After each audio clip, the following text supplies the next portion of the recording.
আসলে দেশের আইন শৃঙ্খলা অবস্থা ভালো না, এটা সবাই বলবে। একটা নির্বাচনের যে অবস্থা থাকে, যে উৎসাহ থাকে, উদ্দীপনা থাকে, এই নির্বাচনে সেই উদ্দীপনা আমি রাস্তাঘাটে দেখি নাই।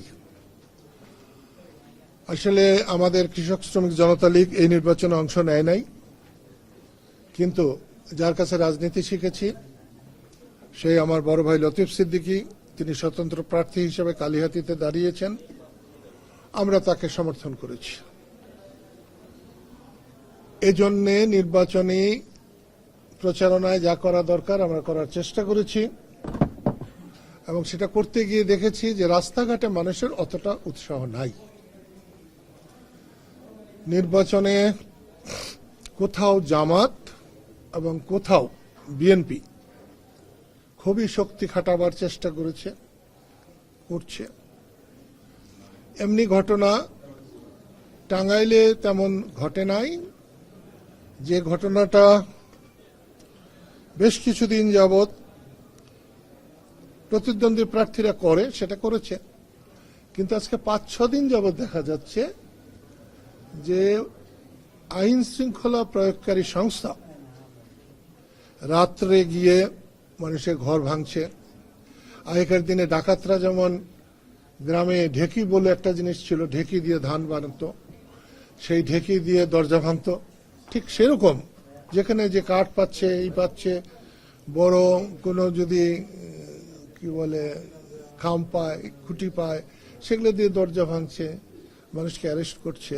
এ কথাটাই আমি এখানে বলতে এসেছিলাম, এবং আমি আনন্দিত, খুশি যে তারা আমার কথা শুনে তারা প্রয়োজনীয় ব্যবস্থা নেবেন বলেছেন, এবং আমি বসে থাকতে টাঙ্গাইলে কন্ট্যাক্ট করেছেন, এজন্য আমি খুশি হয়েছি। আমি একটা কাগজ দাও তো, যে এটা একটা ছবি, আপনাদের আমি একটা ছবি দেখাতে পারি।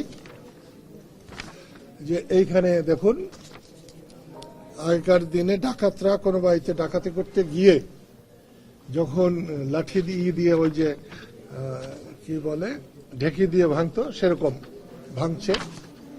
এই যে ভাঙারি দেখা যাচ্ছে, এই যে দেখতে পারেন, আপনিও দেখতে পারেন।